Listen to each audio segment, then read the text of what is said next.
ستارہ ہمارے محلے کی ایک لڑکی تھی۔ لڑکی تو خیر اسے نہیں کہا جا سکتا تھا کیونکہ وہ 30 سال کی تھی، لیکن وہ اس قدر خوبصورت تھی کہ 20 سال سے زیادہ کی نہیں لگتی تھی۔ ستارہ خوبصورت ہونے کے ساتھ ساتھ کافی ذہین بھی تھی، لیکن جانے محلے والوں نے ستارہ کے بارے میں کیوں عجیب عجیب باتیں مشہور کر رکھی تھی، جیسا کہ ستارہ کو کوئی جن ہے یا وہ اسیب زدہ ہے۔ لیکن ستارہ ایک معصوم اور سادہ سی لڑکی تھی جو مفت میں ہی محلے میں بدنام ہو گئی، اور ایسا اس لیے ہوا تھا کیونکہ ستارہ کی پہلی شادی 2010 میں ہوئی تھی اور شادی کے دوسرے دن ہی اس کا شوہر کرنٹ لگنے سے مر گیا اور ستارہ بیوہ ہو کر والدین کے گھر چلی گئی۔ اور اس واقعے کے بعد محلے کے لوگوں نے مشہور کر دیا کہ ستارہ منحوس ہے، اس کی منحوسیت کی وجہ سے اس کے شوہر کو کرنٹ لگا ہے۔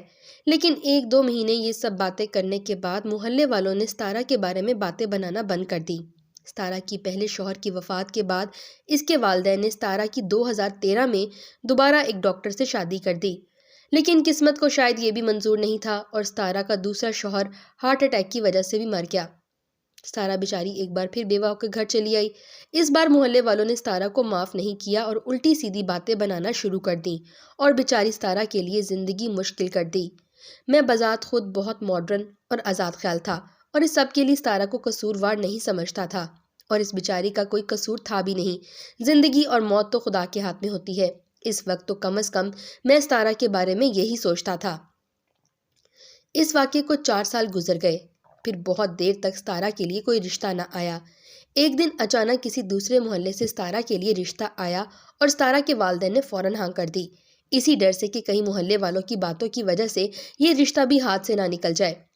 2018 میں ایک بار پھر ستارہ کی شادی ہو گئی۔ یہ ستارہ کی تیسری شادی تھی۔ ستارہ محلے میں کافی مشہور تھی، اس لیے مجھے وقتاً فوقتاً ستارہ کے قصے سننے کو ملتے رہتے تھے۔ میں جب بھی ستارہ کے بارے میں سنتا مجھے ستارہ سے ہمدردی ہوتی۔ جو کچھ بھی ہو رہا تھا اس میں ستارہ کا کوئی قصور نہیں تھا۔ قسمت نے ستارہ کے ساتھ ایک بار پھر وہی کیا جو اب تک ہوتا آیا تھا۔ ستارہ کا تیسرا شوہر بھی سیڑھیوں سے گر کر مر گیا اور ستارہ ایک بار پھر بیوگی کا داغ لے کر والدین کے گھر آ گئی۔ اس حادثے کے بعد محلے والوں نے ستارہ سے دور رہنے لگے تھے۔ جہاں بھی ستارہ کو دیکھتے گلی بدل لیتے، یہاں تک کہ ستارہ کے اپنے گھر والے، اپنے بہن بھائی بھی ستارہ کو منحوس سمجھنے لگے تھے۔ میں گلی میں اکثر ستارہ کو گزرتے ہوئے دیکھتا تھا اور وہ بڑی شرافت سے نگاہیں جھکا کر چلتی تھی۔ وہ بہت اچھی لڑکی تھی، بس قسمت نے اس کے ساتھ عجیب کھیل کھیلا۔ ایک دن میں گلی میں کھڑا تھا جب ستارہ وہاں سے گزری۔ گلی میں اس وقت کوئی نہیں تھا۔ میرا ستارہ سے بات کرنے کو دل کیا۔ مجھے اس بیچاری سے ہمدردی تھی اور میں نے ستارہ سے سلام دعا کے بعد پوچھا، کیسی چل رہی ہے زندگی؟ میری بات پہ ستارہ پھوٹ پھوٹ کر رونے لگی اور کہا، میری زندگی جہنم ہے بھائی، بس دعا کریں کہ میں مر جاؤں۔ یہ کہہ کر ستارہ روتے ہوئے وہاں سے چلی گئی۔ میرے دل کو کچھ ہونے لگا۔ اس کے بعد میں اکثر ستارہ کے راستے میں کھڑا ہو کر ستارہ کو دیکھنے لگتا اور کبھی کبھی ستارہ سے بات بھی کرتا اور کبھی کبھی ستارہ کو کچھ کھانے کے لیے بھی دے دیتا۔ میں ہر وقت ستارہ کے بارے میں سوچتا رہتا۔ مجھے اس سے محبت نہیں تھی، بس ہمدردی تھی۔ میرا دل کہتا تھا کہ میں اس کی زندگی کے سارے دکھ ختم کر دوں، اور ایک دن میں نے ہمت کر کے ستارہ سے کہہ ہی دیا، میں آپ سے شادی کرنا چاہتا ہوں۔ ستارہ یہ سن کر حیران رہ گئی۔ اس نے مجھ سے کہا کہ میرے لیے اپنی زندگی برباد نہ کریں، میں ویسے بھی زندہ رہنے کے قابل نہیں۔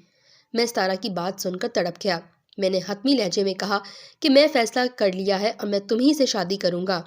ستارہ میری بات سن کر بولی، ایک تو عمر میں تم مجھ سے چھوٹے ہو اور دوسرا تمہارے گھر والے کبھی نہیں مانیں گے۔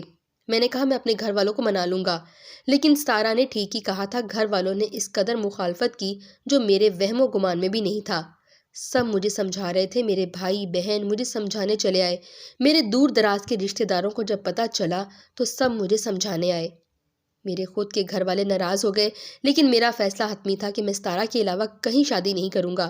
ستارہ سے شادی کرنے کا ایک مقصد یہ بھی تھا کہ میں جاننا چاہتا تھا کہ آخر ستارہ کے شوہر ہی کیوں مرتے ہیں، ایسا کیا ہوتا ہے ان کے ساتھ۔ سارے رشتہ دار مجھے ملامت کرتے ہوئے چلے گئے اور میرے محلے دار الگ مجھے ملامت کر رہے تھے۔ کوئی مجھ پر ہنس رہا تھا تو کوئی کہہ رہا تھا کہ یہ پاگل ہو گیا ہے، لیکن میں نے کسی کی بات نہیں سنی۔ آخر میں ابو نے کہا تھا، تمہیں مرنا ہے تو مرو، لیکن نہ تو ہم تمہاری شادی میں آئیں گے اور نہ وہ لڑکی یہاں اس گھر میں آئے گی۔ ابا کا فیصلہ کسی حد تک خطرناک تو تھا، لیکن مجھے کوئی فرق نہیں پڑا کیونکہ میں مالی طور پر بہت مضبوط تھا۔ میں ستارہ کو کہیں بھی آسانی سے رکھ سکتا تھا۔ میں نے ستارہ کے والدین کے سامنے ستارہ سے نکاح کیا اور نکاح کے بعد ستارہ کو فلیٹ میں لے آیا۔ ستارہ بہت خوش تھی، میں بھی خوش تھا، ہم دونوں ہنسی خوشی رہنے لگے۔ مجھے محلے والوں کی باتوں پر افسوس ہونے لگا، کیسے ایک معصوم لڑکی کو بدنام کر کے رکھ دیا تھا، جبکہ ستارہ بہت اچھی بیوی ثابت ہوئی، بہت احترام کرتی تھی، گھر کے کاموں میں بھی ماہر تھی، اور ستارہ کے ہاتھ کے بنے کھانے بھی کافی لذیذ ہوتے تھے۔ ستارہ کے ساتھ رہتے ہوئے مجھے 1 ہفتہ ہونے کو تھا، لیکن مجھے کبھی ستارہ سے کوئی شکایت نہیں ہوئی۔ ہم دونوں کی شادی شدہ خوشحال زندگی جاری تھی، لیکن کچھ دن بعد سے ستارہ کچھ اداس سی رہنے لگی۔ میں یہ بات کافی حد تک سے محسوس کر رہا تھا کہ ستارہ اتنی خاموش کیوں رہنے لگی ہے۔ ایک دن میں نے ستارہ سے پوچھا، لیکن ستارہ نے کوئی جواب نہیں دیا۔ شاید ستارہ کو اپنے ماں باپ کی یاد آ رہی ہو یا پرانے گھر کی یاد آ رہی ہو، اسی لیے وہ اتنی اداس رہ رہی تھی۔ یہ ایک رات کی بات ہے جب ستارہ کچن میں کام کر رہی تھی، شاید رات کا کھانا بنا رہی تھی۔ اگر وہ رات میری زندگی میں نہ آتی تو میں ستارہ کے بارے میں کبھی جان ہی نہیں پاتا کہ ستارہ کی معصومیت کے پیچھے کیا تھا۔ میں نے بہت دیر بعد جانا آخر وہ کون سا راستہ تھا جس نے ستارہ کے تمام شوہروں کی وفات ہو گئی تھی، اور یہ راز اس رات کو کھلا تھا، اور یہ راز سن کر میں تو صدمے سے کانپ گیا۔ ستارہ اس دن کچن میں کام کر رہی تھی، رات کا کھانا بنا رہی تھی شاید، اور میں بھی کچن میں چلا گیا، لیکن کچن میں جا کر میرے پاؤں سے زمین نکل گئی۔ ستارہ کے بال کھلے تھے اور وہ ایک بہت بڑا چاقو ہاتھ میں لیے کھڑی تھی، جیسے کسی کو قتل کر دینے والی ہو۔ میں ستارہ کے پاس گیا اور ستارہ نے اس چاقو سے مجھ پر حملہ کرنے کی کوشش کی اور مجھے زور سے دھکا دیا۔ میں اس دھکے کے لیے تیار نہیں تھا اور کاؤنٹر پر جا کر گرا۔ میرا سر بری طرح سے زخمی ہو گیا اور مجھے چکر آ رہے تھے۔ میں ستارہ کی اس حرکت پر کافی حیران تھا، جانے کیا ہو گیا ہے ستارہ کو۔ ستارہ غصے سے وہ بڑا چاقو لیے میری طرف بڑھی۔ پھر ستارہ نے کہا، تمہیں کیا لگتا ہے کہ تم بچ جاؤ گے؟ میں تمہیں بھی مار دوں گی۔ ستارہ کا یہ بدلا ہوا روپ میری سمجھ سے باہر تھا۔ پھر میں نے ایک عجیب بات نوٹ کی، ستارہ کے تو پاؤں ہی نہیں تھے اور وہ ہوا میں کھڑی تھی۔ پھر ستارہ کی شکل بدلتی جا رہی تھی اور وہ ایک چڑیل بنتی جا رہی تھی۔ ستارہ نے عجیب پراسرار انداز میں کہا، میں تمہیں بھی قتل کر دوں گی جیسے باقی 3 شوہروں کو مار چکی ہوں۔ میں حیران ہوا، مجھے صدمہ لگا۔ تو یعنی کہ شہر والے لوگ، محلے والے لوگ ستارہ کے بارے میں صحیح کہتے تھے۔ ستارہ کوئی عام لڑکی نہیں تھی، ان کے شوہروں کی وفات کے پیچھے بھی کوئی بہت بڑا راز چھپا تھا۔ میں نے ڈرتے ہوئے ستارہ سے پوچھا، انہیں تم نے کیوں مارا، کس لیے مارا؟ تو ستارہ نے جواب دیا، کیونکہ میں کوئی انسان نہیں ہوں اور انسانوں کو قتل کر کے اپنی منت پوری کر رہی ہوں۔ میں نے پوچھا، کیسی منت؟ ستارہ نے مجھے جواب دیا کہ ایک جادوگر نے مجھے 20 سال پہلے قید کر دیا تھا اور اس نے کہا تم 7 مردوں سے شادی کر کے انہیں قتل کرو گی اور ان کا خون پیو گی تبھی تم آزاد ہو سکتی ہو۔ اسی لیے میں شادیاں کرتی جا رہی ہوں اور شوہروں کو قتل کرتی جا رہی ہوں تاکہ میری منت پوری ہو جائے اور میں آزاد ہو جاؤں اور پھر سے ایک طاقتور انسان بن جاؤں۔ ستارہ کا روپ بدلنے لگا، اب وہ ایک خوبصورت لڑکی سے ایک چڑیل کا روپ لے چکی تھی۔ بڑے بڑے دانت باہر نکل آئے تھے، اس کے منہ سے سارا خون نکلنے لگا۔ ستارہ نے کہا، آج باری تمہاری ہے، تمہیں کیا لگتا ہے کہ میں نے تم سے شادی تمہاری بیوی بننے کے لیے کی ہے؟ میں نے تو شادی تمہارا خون پینے کے لیے کی ہے۔ 7 انسانوں کا خون پی کر میں طاقتور انسان بن جاؤں گی، میرے جسم میں شیطانی طاقت آ جائے گی۔ میں نے تمہیں معصومیت کے جال میں پھنسایا۔ میں ستارہ کا یہ روپ دیکھ کر حیران رہ گیا کہ کس قدر معصوم تھی اور اب وہ کیسا روپ دھار چکی تھی۔ میں گھبرا کر کھڑا ہوا۔ ستارہ مجھے مارنے کے لیے آگے بڑھی، لیکن میں نے ستارہ کو زور سے دھکا دیا۔ ستارہ فرش پر جا گر پڑی۔ ستارہ کی چیخ نکلی، میں بھاگ کر دوسرے کمرے میں آیا۔ مجھے بہت ڈر لگ رہا تھا، میرے ہاتھ پاؤں کانپ رہے تھے۔ ستارہ ایک طاقتور چڑیل تھی، میں اس کا مقابلہ نہیں کر سکتا تھا۔ ستارہ میرے پیچھے پیچھے کمرے میں آئی، میں نے دروازہ بند کر دیا، لیکن دروازہ بند کرنا حماقت تھا کیونکہ ستارہ جیسی چڑیل کے لیے دروازہ توڑنا کوئی مشکل کام نہیں تھا۔ ستارہ کے ہاتھ میں وہی چاقو جو اندر لے کر داخل ہوئی۔ میں ڈر گیا، میں نے دراز سے پسٹل نکالی اور ستارہ پر گولی چلانے لگا۔ جو ہی میں نے ستارہ پر نشانہ لگایا اور ٹریگر دبایا، لیکن یہ کیا، گولی تو چل ہی نہیں رہی، پسٹل بند ہو چکی تھی، گولی نکلنے کا نام ہی نہیں لے رہی تھی۔ میں نے بہت کوشش کی لیکن پسٹل سٹارٹ ہی نہیں ہو رہا تھا۔ ستارہ ہنسنے لگی اور ستارہ نے کہا کہ یہ گولی اب کبھی نہیں چلے گی۔ ستارہ بندوق پر جادو کر چکی تھی، اب واقعی بندوق بند ہو چکی تھی۔ پھر میں نے شیشے کا گلدان ستارہ کے سر پر مارنے کی کوشش کی، لیکن وہ گلدان ہوا میں ہی ٹوٹ گیا۔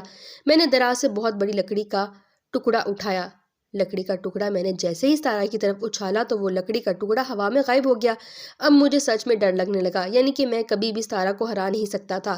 ستارہ کے پاس جادوئی طاقت تھی، میری سمجھ میں نہیں آیا میں کیا کروں۔ آخر کس طریقے سے ستارہ مر سکتی تھی؟ آخر وہ کون سا طریقہ تھا جس میں جادوگرنی چڑیل کا خاتمہ کر سکتا تھا تاکہ مجھے اور دوسرے لوگوں کو آزادی مل سکتی؟ اب مجھے موت سامنے دکھائی دے رہی تھی۔ ستارہ مجھے مارنے کے لیے آگے بڑھ رہی تھی۔ میرے پاس ایسا کچھ نہیں تھا جس سے میں خود کو بچا پاتا۔ پھر اچانک میرے ذہن میں چند صورتیں آئیں اور میں ان کا ورد کرنے لگا۔ مجھے ساری صورتیں یاد تھیں۔ ستارہ تڑپنے لگی۔ اس نے کہا کہ بند کرو یہ پڑھنا۔ میں صورتیں پڑھتا جا رہا تھا۔ ستارہ تڑپتی رہی۔ ستارہ کا علاج میں ڈھونڈ چکا تھا۔ ستارہ کی موت صرف صورتیں پڑھنے سے تھی۔ ستارہ روحانی طاقت کے سامنے بے بس تھی۔ مجھے جتنی صورتیں آتی تھیں میں پڑھتا گیا۔ ستارہ کمزور پڑتی گئی، تڑپتی رہی، روتی رہی، میرے سامنے ہاتھ جوڑتی رہی کہ مجھے معاف کر دو، میں چلی جاؤں گی یہاں سے۔ لیکن میں نے ستارہ کو معاف نہیں کیا اور صورتیں پڑھتا رہا، کیونکہ ستارہ کو معاف کرنا ایک بہت بڑی حماقت ہوتی۔ جب میں نے تمام صورتیں مکمل کی، ستارہ تڑپ تڑپ کے دھواں بن کر غائب ہو گئی۔ میں نے خدا کا شکر ادا کیا۔ آج ایک شیطان عورت کا خاتمہ ہو چکا تھا۔ اب وہ کسی کی قربانی نہیں لے سکے گی۔